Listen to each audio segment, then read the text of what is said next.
नमस्कार बंधुरा आजकेर बानाबो गंधराज चिकेन कुरकुरे फ्राई। देखेছেন चिकेनटा आमी लम्बा लम्बा करे केटे निয়েছি, নিয়ে এটাকে ভিনিগার আর নুন দিয়ে 1 ঘন্টা আগে মাখিয়ে রাখবো। আপনাদের হাতে যদি একটু বেশি সময় থাকে আপনারা আগে থেকেই মাখিয়ে রাখতে পারেন। আমি এটাকে মাখিয়ে রেখে দেব 1 ঘন্টা।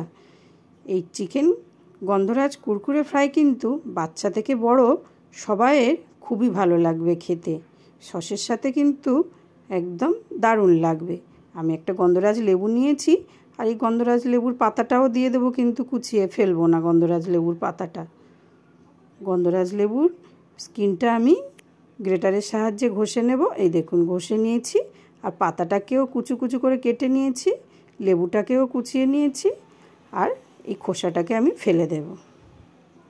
খোসাটা তেতো হয়। এই দেখুন পাতাটাও একদম ঝুরু ঝুরু করে কেটে নিয়েছি, নিয়ে এবার চিকেনটা ম্যারিনেশন করে নেব। এই দেখেন চিকেনটা থেকে আমি ভালো করে চেপে চেপে তুলে নিচ্ছি। চিকেনটার থেকে জল ঝরিয়ে নেব। কত জল বেরোবে চিকেনটা থেকে।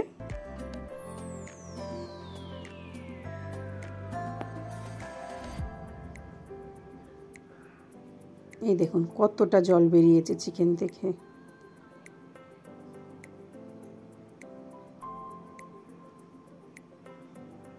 চিকেনের মধ্যে দিয়ে দিলাম আদা রসুন আর কাঁচা লঙ্কার পেস্ট, দিয়ে দুটো ডিম দিলাম।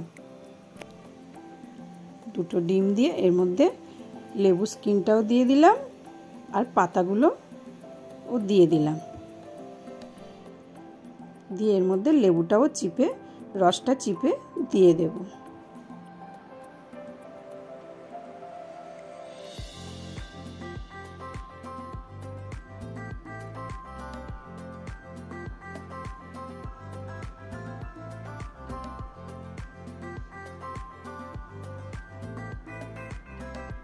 একটু নুন দিয়ে দিলাম, দিয়ে ভালো করে মাখিয়ে আমি রেখে দেব 10 থেকে 15 মিনিট।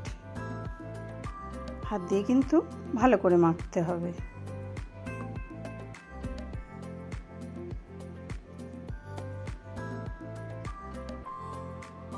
মাখানো হয়ে গেছে, আমি এবারে রেখে দেব। দিয়ে দেখুন আবার নিয়ে নিয়েছি চিকেনটা, নিয়ে তার মধ্যে দিয়ে দিলাম ছোটো হাতার 2 হাতা ময়দা, 1 হাতা কর্নফ্লাওয়ার, একটু গোলমরিচ গুঁড়ো আর একটু বিট নুন। বিট নুনটা দিলে কিন্তু স্বাদটা খুবই সুন্দর হয়, তাই আমি বিট নুনটা দিলাম, দিয়ে ভালো করে মাখিয়ে রাখবো।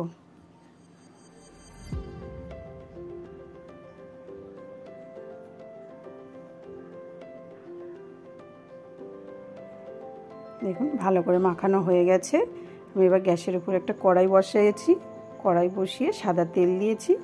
তেলটা গরম হলে এক এক করে লম্বা লম্বা করে চিকেনগুলো আমি তেলের মধ্যে ছেড়ে দেব। দেখুন এইভাবে লম্বা লম্বা করে কিন্তু দিতে হবে, দিলে তাহলে কুরকুরের শেপ চলে আসবে।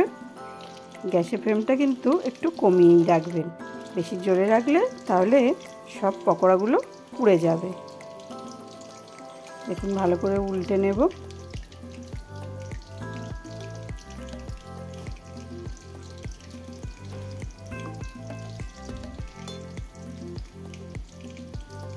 দেখুন লাগছে না, একদম কুরকুরের মতো হয়ে গেছে। এবার আমি তুলে ফেলবো। আবার সেই একই রকম ভাবে লম্বা লম্বা করে তেলের মধ্যে ছেড়ে দেব চিকেনগুলোকে।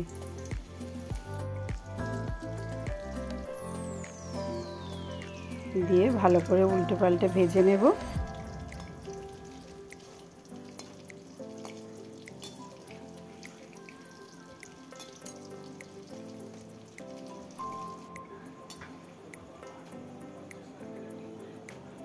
দেখুন হয়ে গেছে। আপনারা যদি আরও মুচমুচে চান তাহলে আগে যেগুলো ভেজেছিলেন সেগুলো ওই তেলের মধ্যে দিয়ে একসাথে ভালো করে আবার ভেজে নেবেন, তাহলে দেখবেন এত মুচমুচে হবে, খেতেও কিন্তু অসাধারণ হবে। এবং সবগুলো একসাথে দিয়ে আমি তুলে ফেললাম। এইভাবে বানিয়ে একবার খেয়ে দেখবেন, যেমন মুচমুচে হবে তেমন খেতে সুন্দর হবে। এবারে খেয়ে নিন। সসের সাথে সন্ধেবেলার টিফিন।